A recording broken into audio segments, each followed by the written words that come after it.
Olá, estamos começando mais um Correia Estilo, seu programa de moda, beleza, saúde, arquitetura e interiores. Hoje o programa está recheado de novidades. Nós vamos conversar hoje com a arquiteta Germana Terceiro Neto sobre as tendências da arquitetura, interiores e iluminação.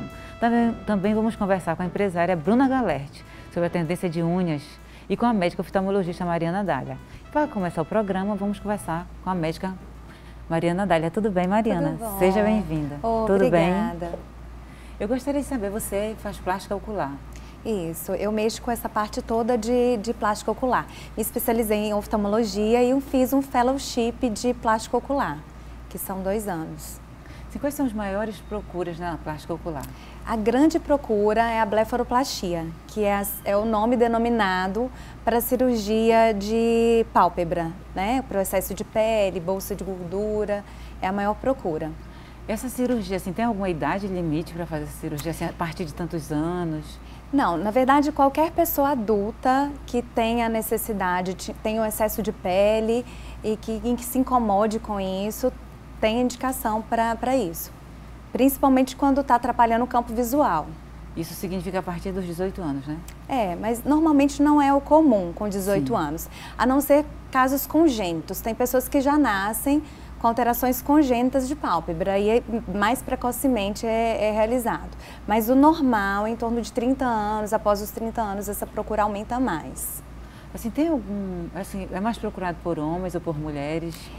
Antigamente era mais procurado por mulheres. Hoje em dia o número de homens procurando a blefaroplastia tem aumentado muito. Tem realmente tem aumentado bastante a procura. Além da correção de pálpebras, a plástica ocular, ela trabalha mais o quê? Ela trabalha vias lacrimais, ela trabalha as pálpebras viradas para dentro, que a gente chama de entrópio, para fora, que é o ectrópio, os pelinhos, que são os cílios, né, que tocam Sim. a córnea, que a gente chama de triquíase, tumores oculares, né, tanto conjuntivais quanto palpebrais, alguma alteração assim, de uma formação ocular, geralmente é isso que a maior procura é em relação a isso. Aquela carnosidade que chama pterígio, então engloba isso tudo. Então quer dizer que a plástica ocular ela não é apenas estética, de maneira nenhuma. Na verdade, os casos estéticos, até a própria pálpebra superior, que teoricamente tem um componente estético, na maioria das vezes nós oftalmologistas indicamos pela questão mesmo de comprometimento em campo visual e pelos sintomas dos pacientes. Por isso que tanto o SUS quanto planos de saúde às vezes cobrem. Mas para isso tem que ser passado pelo auditor para poder ver realmente a indicação de cada caso, de acordo com o campo visual desses pacientes. E é bom até que a gente tire essas dúvidas dos nossos telespectadores, porque todo mundo acha plástica ocular que é alguma coisa ligada à estética. Melhor a estética, mas não é só por isso. Sim. Né? Então, no caso, os indicados só são quem tem esses problemas. Basicamente isso, né? Pessoas que têm patologias mesmo que acabam comprometendo o resto da função primordial do olho, que é a função visual. Hoje em dia a procura é muito grande porque o olho, ele é o centro do rosto, né? Sim. De acordo com a expressão do olhar, acaba que você passa muita coisa. Então, acaba sendo uma área de grande procura, não só com oftalmologista especialista em plástica ocular, como com cirurgião plástico mesmo. Né? Essa questão de pálpebra e enfim. Mariana, você falou que a partir da idade adulta pode fazer a plástica, mas tem assim, alguma idade limite, até 80? Não, de acordo com a necessidade do paciente, porque não é só questão estética, é questão sim. mesmo de qualidade de vida, Sim. de campo visual, né? Então, não tem idade limite. Dentro da plástica ocular você também trabalha com estrabismo? Um dos fellows que eu fiz foi realmente estrabismo, que acaba não deixando de ser uma plástica ocular, Sim. porque a correção do estrabismo, ela não melhora a questão da visão, aquele olho desviado, se ele não foi tratado adequadamente até a idade final de formação visual, que é em torno de 7, 8 anos de idade, ele não desenvolve aquela visão, quando é um olho só, né, que é desviado. Então, ela visa a direcionar o olho, a ficar com um olho coordenado, direcionado junto com o outro. Voltando à plástica ocular, como é que é a recuperação? Um pós-operatório, ele é rápido? Na verdade, depende um pouquinho de cada paciente, né? Sim. Mas assim, geralmente fica com edemazinho em torno de 10, 15 dias. quando dá para poder voltar realmente às atividades normalmente. Alguns pacientes um pouco mais, a gente acaba indicando às vezes uma drenagem linfática nesses casos, quando é só pálpebra superior. Mas assim, o resultado final, a gente, é claro que vai ficando muito bom já, mas o resultado final a gente tem com 6 meses a 1 ano. A vantagem é que a pele da pálpebra é uma pele muito fina, então as cicatrizes geralmente são cicatrizes muito boas. Assim, no caso, tem ponto nessas cirurgias? Tem ponto. Na verdade, dá ponto, é um ponto intradérmico. E como é no sulco palpebral, é um ponto bem discreto, né? Mas tem ponto. Voltando às crianças, né? Você falou que até 7 anos é formada a visão. Isso. Então, que idade a mãe deve procurar, os pais devem procurar um médico oftalmologista? O ideal hoje em dia é fazer o teste do olhinho, né? Sim. Antigamente era feito o teste do reflexo vermelho, que era um teste feito na própria hospital, pelas pediatras, Sim. que constava em olhar aquele reflexozinho central da pupila do bebê. Né? Só que esse exame sozinho ele não significa muita coisa, até porque a pupila do bebezinho recém-nascido é uma pupila muito fechadinha e o bebê ele não consegue direcionar o olho de acordo com as nossas vontades de examinar, como um adulto, por exemplo, vira direita, vira esquerda. Então, hoje em dia a gente faz o exame com aquele colíriozinho para poder dilatar a pupila para conseguir avaliar a periferia. Nesse exame já é avaliado o grau, mas na verdade não é qualquer grau que precisa ser usado para a criança. Então, a gente, assim, por exemplo, miopia, a gente só precisa considerar valores acima de 5 graus, é diferente de 0 a 6 meses, 5 graus, hipermetropia também, né? O astigmatismo um pouquinho menos, acima de 3 graus que a gente valoriza. Então, tem algumas coisas para a gente poder olhar. E, dependendo do resultado, a gente pede com 6 meses o retorno, ou anual, ou a cada 2 anos.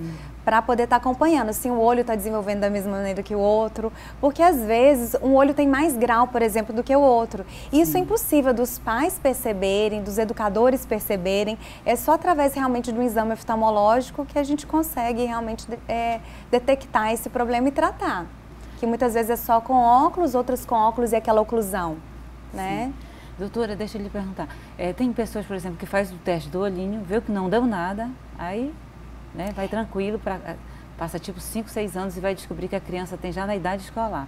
Você acha que é importante levar tipo assim com uns 2 anos ou 3 anos? Não, eu acho que é importante até anualmente, nesses primeiros anos de vida, nesses primeiros 3 anos que a gente vê uma mudança de grau maior. Olha, depois mães, a cada 2 anos. Só interrompendo aqui um pouquinho, mães fiquem atentas, né, porque tem que levar a criança sim para o médico, tem que procurar não apenas o médico, né, que acompanha, mas também o oftalmologista.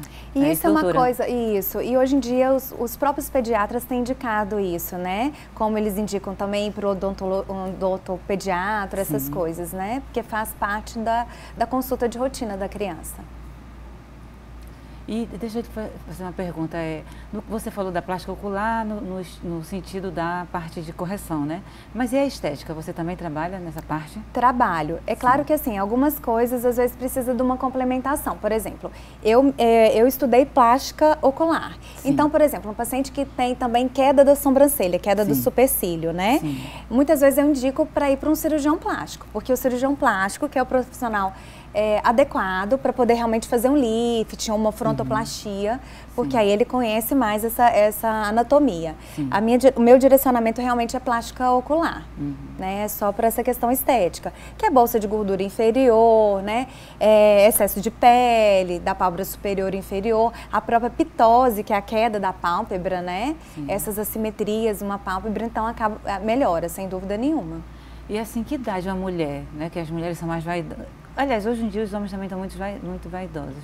Tem alguma idade que eles, tipo 40 anos, que eles devem já ir procurar um médico para fazer algum tipo de correção, para se sentir mais jovem e com a autoestima melhor? Assim, tem pessoas que nunca vão precisar, na verdade, porque é muito hereditário, é muita questão de genética também, né? O estilo de vida, essas coisas todas. Mas tem pessoas que bem precocemente já apresentam esse excesso de pele da pálpebra superior, principalmente. Ou até bolsa de gordura, por exemplo, na pálpebra inferior. Tem crianças que têm. Mas a gente não recomenda essa questão só estética em criança. Aí a gente realmente é de acordo com a necessidade de cada paciente. Não dá para falar uma idade. Mas o que a gente vê é que normalmente são mulheres acima de 30 anos que procuram. Homens um pouco mais tardiamente. Homens em torno de 40, 50 anos que acabam procurando mais. né, a partir dessa idade. No caso, as mais procuradas são para bolsas e para... A pálpebra superior realmente é a que é mais procurada, e bolsa de gordura inferior também. Porque, na verdade, ela dá um aspecto cansado, né? Dá um aspecto cansado. E dá um peso nas pálpebras, perde campo visual. Então, assim, melhora tanto a estética quanto o que eu considero primordial, que é realmente a qualidade visual. Doutora, você tem algum conselho para dar para os nossos telespectadores no sentido de... Está na hora de ir para procurar esse médico, de fazer uma correção? Para a questão estética é muito de acordo com a necessidade pessoal. Sim. Se a pessoa tem um excesso de pele, aquilo ali não incomoda, não está incomodando o campo visual do paciente, não tá tendo peso, então eu acho que não precisa, né? Sim. Se for só questão estética. Agora, se está tendo algum incômodo, seja em questão de não se ver da forma que gostaria de se ver, ou até em questão desses sintomas mesmo, de campo visual ou peso na pálpebra, eu acho que é hora de procurar um especialista em plástico ocular. Mariana, então quero agradecer essa participação aqui no programa. Obrigada, muito obrigada. Muito obrigada. Eu que agradeço, viu? Obrigada. E vamos para um pequeno intervalo, voltamos em instantes com mais Correia Estilo. Até já!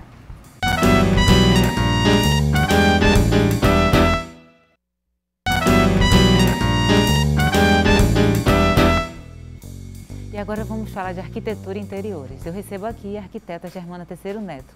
Seja bem-vinda, Germana. Obrigada. Bom estar aqui com você, né? Para falar um pouquinho sobre arquitetura. Pois é, fico muito feliz em lhe receber. Tudo bem? Bom, muito obrigada. Tudo ótimo. Vamos começar então. Eu queria saber das tendências, né, da arquitetura e de interiores, né? Bem, falar de tendências de arquitetura é uma coisa até um pouquinho complexa. Por quê? Porque a indústria hoje, ela tem um número muito grande, ela despeja no mercado um número muito grande de materiais, né? Então, todo dia surgem materiais novos. Sim. Mas, em linhas gerais, o que é que a gente pode falar em termos de tendência? Como existe muita coisa. A predominância da laca, ainda muito forte. Sim. Agora em tons metalizados. Ainda a predominância também em termos de cores. Do cinza, ele já vem se mantendo há alguns anos. Ele continua ainda, né?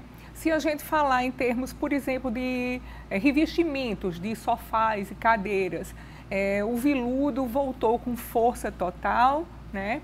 E isso é uma coisa relativamente recente. Os últimos anos a gente vem vendo esse tipo de material, né? Os painéis de madeira, como sempre, muito utilizados, né? Então, assim, em linhas gerais, é isso. Por exemplo, na área de banheiros, é uma coisa também que evolui constantemente.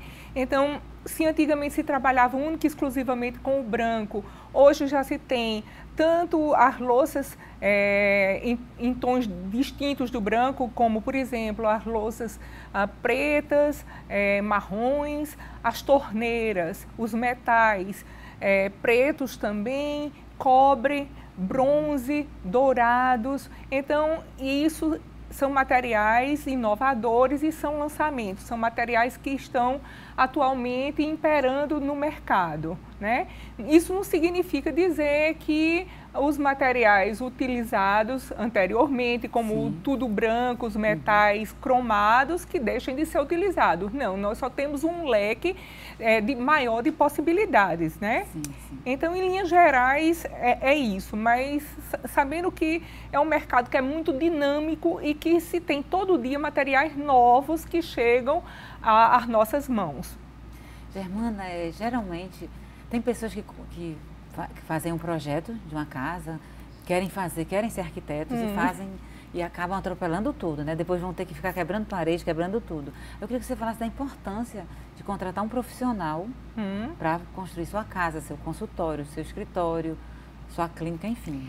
Bem, é de fundamental importância que se contrate um profissional, um arquiteto, para se desenvolver um projeto. Afinal de contas, o arquiteto estudou para isso. Sim, né? É verdade. Então, o que acontece é que muitas vezes o arquiteto, ele consegue, muitas vezes não, ele consegue com certeza usar melhor os espaços, distribuir esses espaços de uma forma que atenda às necessidades do cliente, né? Isso é primordial.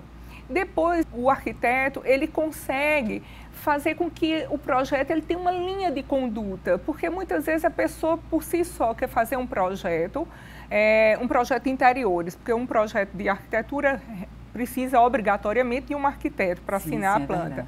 Na área de interiores, a decoração ela precisa ter um fio condutor. Então, você não pode estar, por exemplo, faz uma sala em um estilo e entra em outro ambiente com um estilo distinto. Então, muitas vezes termina ficando uma coxa de retalho. Então, é importante que você tenha uma unidade, né, de pensamento, uma forma de criação que tenha uma ligação. Então, que isso todo esse interior ele esteja harmonizado. Além, então, do uso adequado de materiais também, né? Que normalmente a gente sabe, o arquiteto sabe o tipo de material que é adequado para determinado ambiente, né? Então, não se corre risco. O cliente, então, não vai gastar duas vezes. Como é que é criar um espaço para uma pessoa, né, que vai morar? Você cria e é outra pessoa que vai morar ali. Você tem que ouvir muito esse seu cliente. Bom, é fundamental que exista um bom relacionamento cliente-profissional. Isso é fundamental, porque na realidade o que acontece é que o profissional ele não vai habitar naquele ambiente, é o proprietário. Então, nós temos que captar os anseios, o que é que a pessoa gostaria de utilizar, como gostaria que fosse a casa, a sua casa, né? Como é que ele gostaria de utilizar aqueles espaços. Então, a gente tem que se reportar e tentar entender, captar o gosto do cliente, entender um pouco o estilo de vida do cliente, porque, embora exista um estilo do arquiteto, cada arquiteto ele tem um estilo, uma forma de trabalhar, mas a gente tem que saber adaptar o nosso estilo à vontade e ao gosto do cliente. O arquiteto ele não pode impor, porque a imposição gera um projeto inadequado. Então, é importante que exista essa interação arquiteto-cliente. Isso é o fundamental para que se consiga obter êxito. No final, você acaba virando amiga do cliente? Olha, quase sempre, viu? É muito raro isso não acontecer. Então, eu tenho grandes amigos hoje que são pessoas que eu conheci desenvolvendo o projeto para elas, né? Então, isso é uma coisa que é muito gostosa, né? A gente termina aumentando muito o número de amigos e é muito gostoso trabalhar com pessoas que a gente gosta, né? Germana, você faz hoje de interiores, né? Há projetos mesmo de construção, né? Na realidade eu faço arquitetura não só de interiores, mas eu também faço projetos de casa, de apartamentos, né? É uma coisa bem diversificada. Então, eu trabalho com projetos de interiores, como eu falei, mas eu trabalho também com projetos de casa, com clínicas, hospitais. Então, é uma coisa bem diversificada, né? E depende muito, assim, da procura. O mercado é que termina induzindo o tipo de trabalho que eu realizo. Isso é bom, né? Porque é um desafio para você, né? É sempre muito gostoso. Cada vez que chega um projeto, é desafiador, cada pessoa tem uma característica e cada projeto também tem suas particularidades. Então, é muito interessante porque faz com que a gente pense e exija mais da criatividade. E isso é o que é o bacana, né? É a parte da criação, que é uma coisa que é muito gostosa. Germana, você tem uma pós-graduação em iluminação, né? Tenho, sim. Eu queria saber a importância da iluminação num projeto.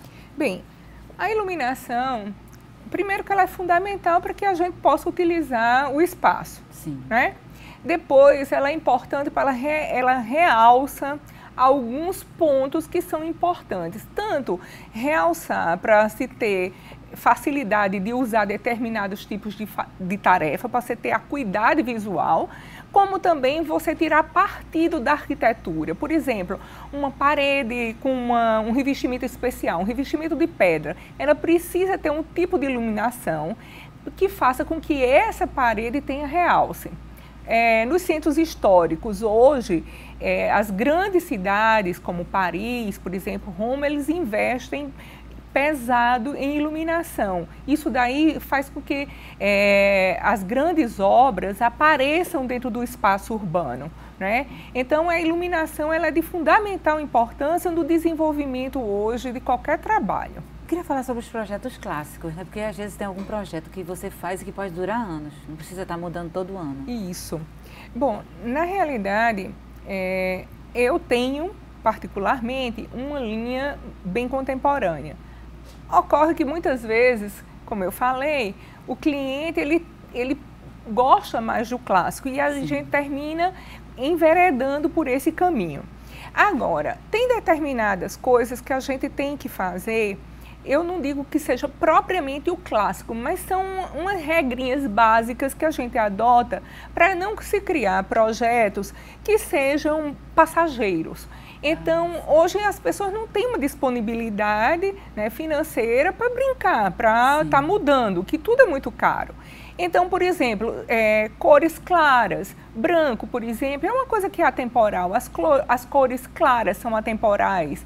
Não usar muitos excessos, muitas informações, ambientes que tenham, por exemplo, que se use muita informação, muito painel, muita madeira, muito móvel. Então, tudo que é excesso em tudo. Na realidade, essa é uma regrinha que eu acho que é válida para tudo, né? O excesso realmente ele deixa o ambiente conturbado. Então, fazer coisas mais limpas, mais leves. Isso daí faz com que o ambiente ele possa passar mais anos na moda sem que a pessoa precise estar fazendo mudanças, né? Então, por exemplo, você pode investir na mudança de tecidos, em sofás, em poltronas, cadeiras, que são uma coisa mais fácil, mais simples. Mas quando eu digo excessos, é ter muito cuidado, porque muitas vezes nós entramos dentro de um ambiente que tem uma parede revestida de pedra, outra parede revestida com madeira, outra parede com papel de parede, um outro papel de parede. Então, tem que ter uma unidade, um cuidado para que essas coisas se harmonizem, que elas façam um conjunto harmonioso, mas sem excessos. Porque o excesso é que faz com que o ambiente fique cansativo aos olhos. Então, o segredinho básico é esse. A gente pode misturar o contemporâneo com o clássico? Ah, pode sim, com certeza. Muitas vezes é muito comum determinados projetos que nós temos uma linha claramente contemporânea, mas você tem um objeto de família. Você tem um aparador antigo de família, você tem uma cristaleira, e aí você coloca num determinado local e isso termina enobrecendo o ambiente, né? Tem pessoas que têm, por exemplo, coleção de peças antigas, então isso daí, claro que tem que ser exposto. Ele, inclusive, ele agrega mais classe, não é? Não é que, por exemplo, o contemporâneo pode ser utilizado ele simples, nu e cru, sem interferência de nenhum objeto clássico. Mas também existe essa possibilidade de fazer essa junção e que é uma junção que você consegue um resultado muito satisfatório. Aliás, é um resultado que fica muito bom trabalhar com isso, mas tem que se saber trabalhar, né? O segredo é onde colocar, como utilizar, em que local você vai instalar a peça, né? Então, tudo tem que ser pensado para que se obtenha um resultado bacana. Germana, nesse tempo todo de você como arquiteta, né?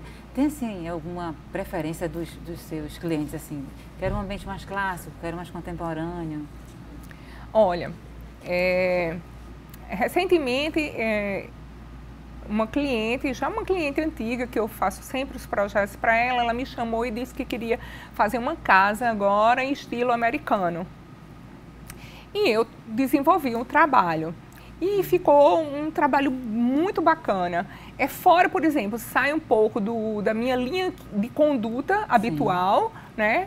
Que eu, como eu falei, uso mais os elementos bem contemporâneos para trabalhar numa linha um pouco mais clássica de características mais americanas. E a casa realmente ficou aliás, ainda a construção ainda não foi iniciada, nós estamos agora em fase de aprovação nos órgãos competentes e vamos iniciar brevemente, mas o resultado final ficou muito bacana. Eu acho, inclusive, que eu trouxe até uma maquete para mostrar dessa casa. É bem interessante, ficou uma proposta bem diferente do que eu estou habituada a trabalhar, mas eu gostei muito do resultado. E o cliente também, né? Isso que é o mais importante, né? Você pois é. Satisfeito. Então a gente vai adaptando às necessidades do cliente, né? Não é uma coisa que é imposta pelo arquiteto, não. O cliente diz o que quer e o arquiteto vai em busca de encontrar uma solução que seja satisfatória e que deixe o cliente feliz, né? Germana, você é uma das mais conceituadas arquitetas aqui da Paraíba. Obrigada. E já vi também trabalhos seus na Casa Cor, acho que em Recife, né? Eu já fiz a Casa Cor de Recife e o ano passado eu participei daqui da Casa Cor da Paraíba. Pois, tem algum segredo para o sucesso? Eu acho que sucesso é uma coisa, é um trabalho que se faz com afinco. Eu acho que tudo que se faz com afinco, com amor, com responsabilidade acima de qualquer coisa, eu acho que se consegue. É a perseverança com perseverança, um trabalho árduo. A responsabilidade se consegue o sucesso. Vou falar agora um pouquinho da sua vida pessoal, né? Você vem de uma família de advogados e você é a única arquiteta, mas é formada em Direito. Pois é. Conte um pouco dessa história. Bem, essa história é interessante. Na realidade, como eu sou arquiteta, mas há uns anos atrás, eu concluí há 5 anos atrás o curso de Direito. E minha família toda é dessa área. Meu pai, Dorival Terceiro Neto, era advogado. Isso. E meus irmãos são advogados, meus sobrinhos, meus filhos. E eu convivi sempre a vida inteira com o direito. Meu pai sempre teve muita vontade que eu tivesse feito direito também. Depois que os filhos já estavam criados, né, meu marido tem um restaurante que eu degustar e ele trabalha à noite. Então eu fiquei com um tempo livre, os filhos já criados, e eu resolvi que iria fazer direito para ocupar esse tempo. E foi assim. Eu tinha muita vontade, já convivia com um meio, dentro desse meio sempre, né, as conversas sempre voltadas para o direito, quando a família se reunia.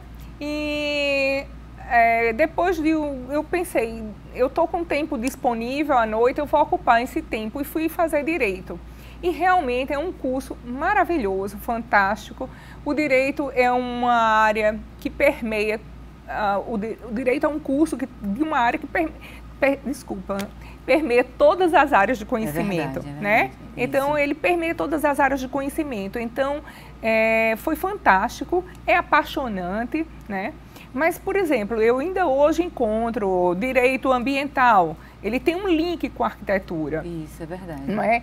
Então, direito urbanístico tem links com a arquitetura. E quando eu concluí meu curso, eu fiz a monografia utilizando elementos de arquitetura. Eu fiz esse link entre a arquitetura e o direito, né? Então, eu falei sobre o tombamento.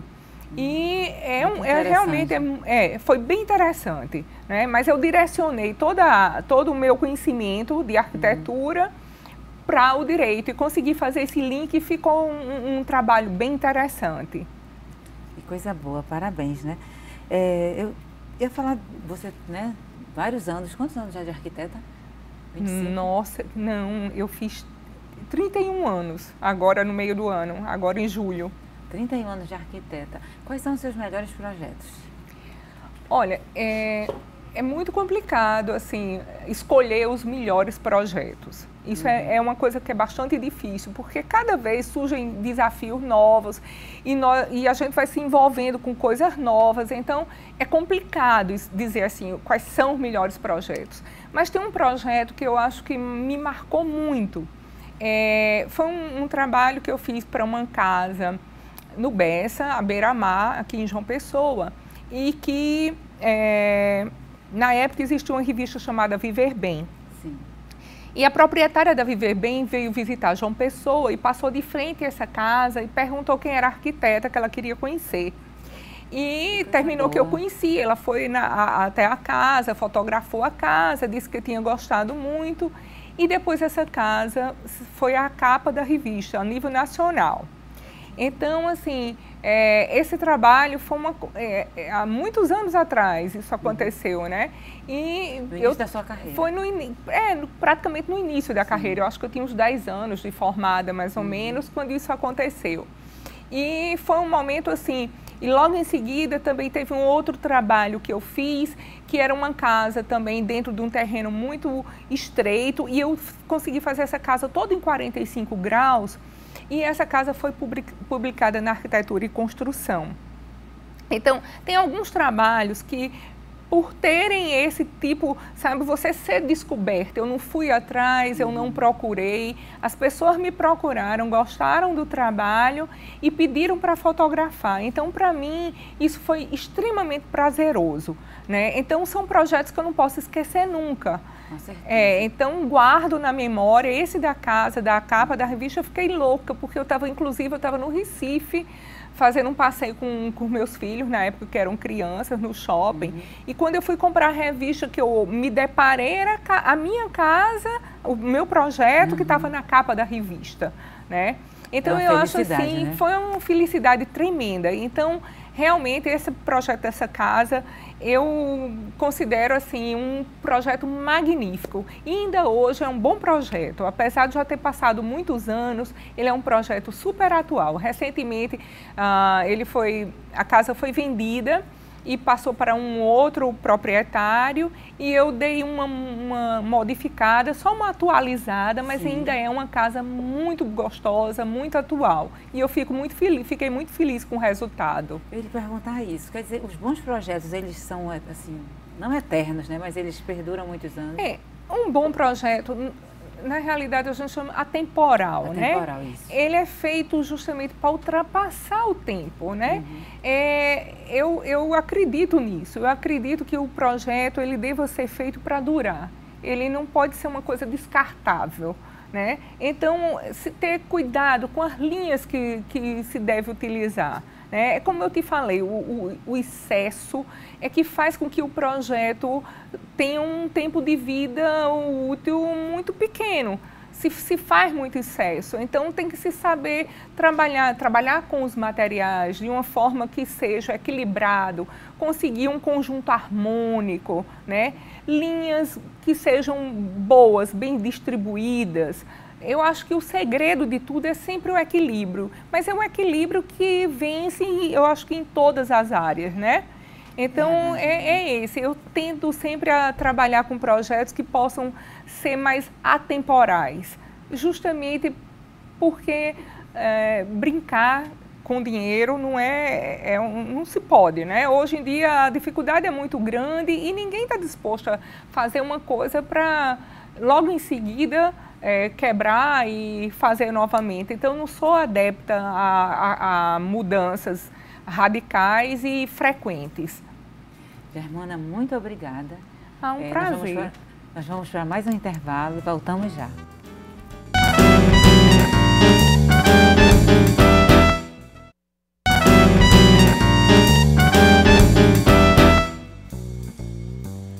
E vamos voltando agora com a empresária Bruna Galerti para falar sobre unhas. Seja bem-vinda, Bruna. Obrigada. Tudo bem? Tudo bem. Muito feliz de estar aqui com você. Eu também, muito feliz que você veio. Bruna, eu vi agora, né, que está tendo a Semana de Moda de Nova York, e a gente viu que, depois que a gente achava que tinha visto tudo sobre unhas já, que já vieram com várias coisas, vários adereços, agora a gente viu as unhas de novo bem estilizadas. Tinha umas que tem até uns pelos, outras com brilhos. Então eu queria saber, qual a tendência das unhas para o verão? Então, Lilian, muita cor, sempre muita cor, né? As unhas hoje elas fazem parte do look, né? Antigamente era sempre uma coisa mais básica, mais neutra, e hoje não. Hoje ela faz parte, é um componente bem importante, e não só da higiene, né? Tá com as unhas sempre bem feitas, dá essa sensação de higiene, mas ela também faz parte do look, assim, o colorido, o neutro, tem o básico da francesinha, mas cada vez tem mais adereços, né? Hoje a gente tem as películas, tem joias que a gente pode colocar, né? As joias saem muito nas unhas e, inclusive, tem até programas na televisão que também, justamente como estava no São Paulo Fashion Week, de unhas bem estilizadas, realmente com pelos, com coisas bem exuberantes. É muito do estilo, depende de cada um, como cada um se sente à vontade, se sente bem, né, para andar. Como você falou das cores, né, que está bem colorida, quem pode usar as cores? Tem, assim, alguma idade? Ou qualquer pessoa pode usar, tipo, até 80 anos? Pode, à vontade. Isso é muito particular, é muito pessoal de cada um. Mas é liberado. Cores, nós temos uma variedade infinita, né, hoje de esmaltes, com várias tonalidades, um azul um pouquinho mais escuro, um azul um pouquinho mais claro, mas isso é muito de cada um pode usar a cor que quiser, não tem idade, não tem... É liberado para qualquer um conforme se sentir bem. A gente tem algumas imagens, vamos saltar aí. Bruna, assim, e as crianças? Como é que estão? Tem assim, alguma tendência para as crianças ou elas podem usar nas brincadeiras assim? Então, as nossas crianças hoje elas já estão bem mais avançadas. Isso. Inclusive na esmalteria nós temos clientes infantis. E elas amam, não faltam, semanalmente, tá cuidando das unhas, estarem com as unhas pintadas, aplicando películas, aplicando uma pedrinha. Elas já estão nesse mundo, já estão inseridas nesse mundo. Então as meninas elas já são bem vaidosas já desde agora e também é liberado. Hoje não tem mais isso de criança usar só uma corzinha clarinha. Não, já tem esses rosa pink, tem um azul bem forte, bem chamativo. E depende da autorização também dos pais, né, da cor para pintar. Mas é liberado isso também para as crianças. Elas também já estão inseridas nesse mundo, assim, nesse né? mundo colorido. Colorido, muitas cores. Mas colorido também de uma forma lúdica, né? Totalmente, totalmente. As crianças quando chegam na esmalteria e vem aquela quantidade de esmaltes espalhadas, cores, chama muita atenção. Aí, tia, o que dá para colocar? Dá para colocar uma pedrinha? Dá para colocar um adesivo? Então elas mesmas já conhecem e até veem na internet também, né? Sim, tem esse acesso liberado. Então elas fazem parte desse mundo já completamente. Bruna, e os desenhos? O que é que sai mais? Porque antigamente era só uma florzinha. Hoje a gente vê assim, várias coisas. Tem do grafismo a outros desenhos mais. Tem, e tem uma porção de materiais que se podem usar, né? Sim. O desenho na mão mesmo, ele sai. Até tem pedido, até solicitado. É uma arte linda, assim, ver aquele pincel desliza na unha, assim, é dom, né, também. Mas nós temos hoje as películas também, que são os desenhos melhorados, às vezes não sai aquele errinho do pincel, né? A película vem o desenho certinho, tu aplica na unha e é como se tu tivesse com uma arte feita à mão. Então a película é um adesivo? É um adesivo específico para unhas, sim, né? Você aplica durante a esmaltação, você escolhe, tem uma variedade de desenhos, de flor, de arabesco, o que você imaginar, torres, pontos turísticos, tem muitas coisas. Então, tem isso, tem essas joias que a gente aplica também. Vai aumentando o leque, assim, de variedades. Então, tudo é muito particular, do gosto de cada um mesmo. Teve um tempo que a francesinha era a unha do momento, né? Ela continua ainda na moda? Sim, não sai de moda nunca. Francesinha não sai de moda. O vermelho tradicional não sai de moda nunca. Diria até que o preto também. São cores, assim, que não saem de moda. Podemos dizer que são clássicos? Clássicas. Saem todos os dias, todo momento.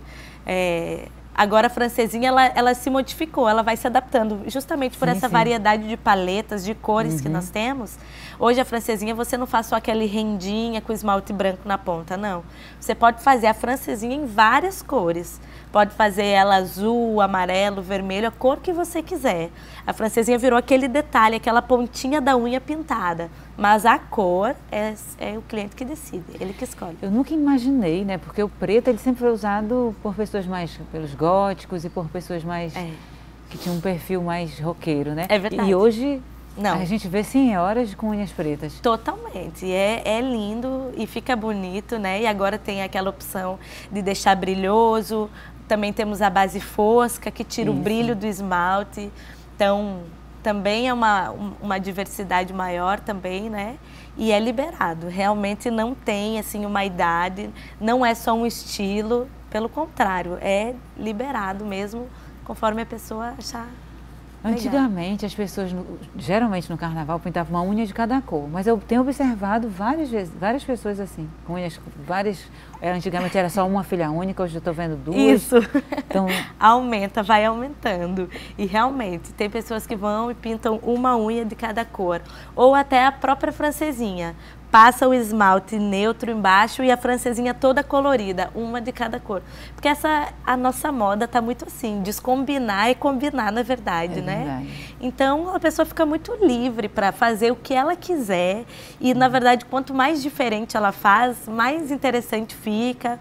E não tem aquele negócio, se eu estou com uma roupa vermelha, eu preciso estar com as unhas vermelhas. Não, não tem isso.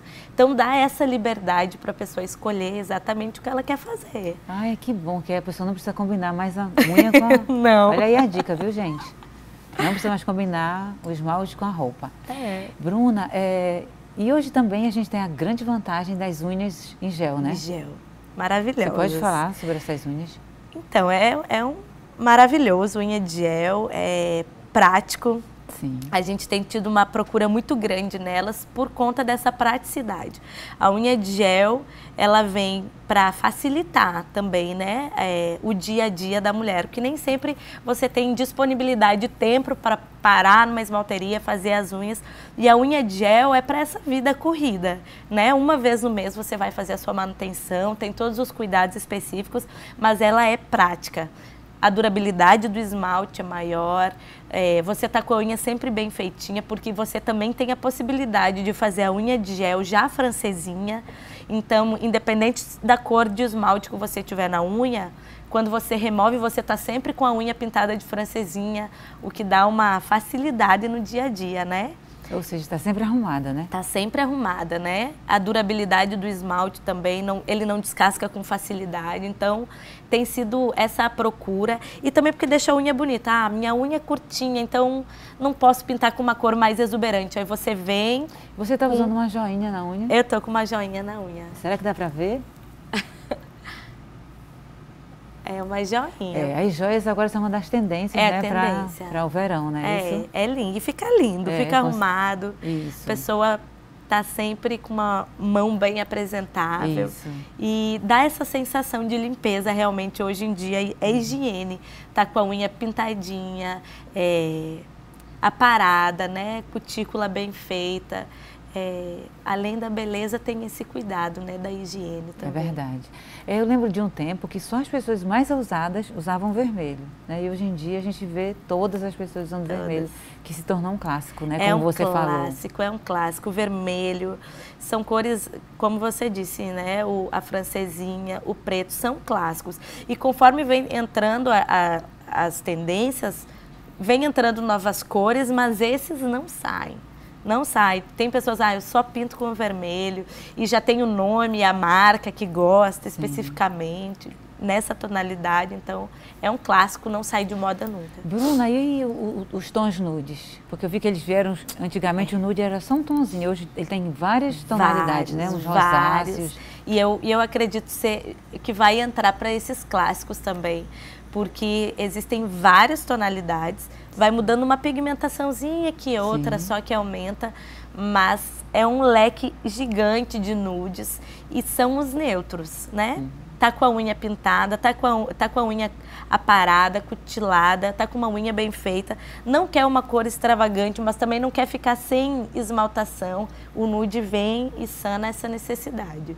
E o bom é que o nude tem hoje para todo tipo de pele, né? Todo tipo, justamente. Eu sou mais branquinha, às vezes eu tenho uma dificuldade de colocar um nude para não ficar tudo na mesma cor. Aí tem um nude que é um tonzinho mais marrom, um tonzinho mais rosado.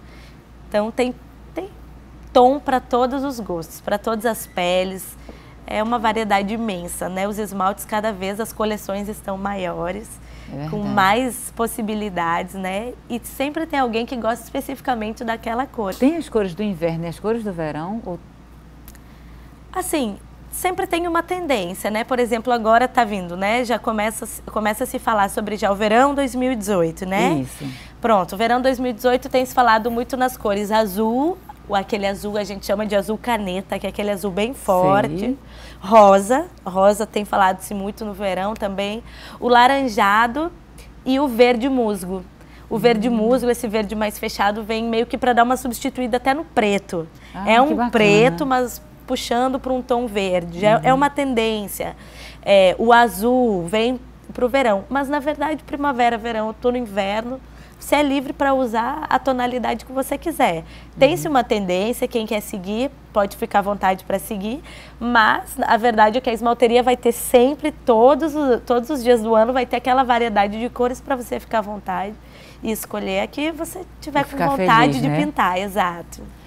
Você tem alguma dica para os nossos telespectadores de como estar sempre com a unha bonita? Então, eu acho que vem muito de cada um, é bem particular, assim, né? Porque às vezes a minha unha pode ser bonita para mim, mas não ser bonita para você. Mas eu acho que é estar bem consigo mesmo, estar cuidando. Eu acho que uma unha bem aparada, né? Uma unha cuidada. Tem que cuidar para não estar com uma unha enfraquecida. Se você tem uma unha enfraquecida, tentar procurar saber, né? Procurar um dermatologista, procurar saber as causas disso, cuidar da sua unha, cuidar da cutícula, é bem importante, né? Tá nutrindo também isso. Beber muita água ajuda nas unhas, a gente sabe, ajuda no cabelo, a alimentação influencia nas unhas. Então eu acho que varia muito de cada um isso, né? Cuidar da saúde, do bem-estar e fazer aquilo que se sente bem, se sente feliz, pintar da cor que gosta. Gente, chegamos ao final de mais um programa. Eu quero agradecer a Bruna. Eu que agradeço. Muito obrigada. Super gosto de você. Eu também. E muito feliz com o seu espaço, com o seu programa. Então é isso aí, gente. A gente volta na próxima sexta com mais um Correio Estilo. Até mais.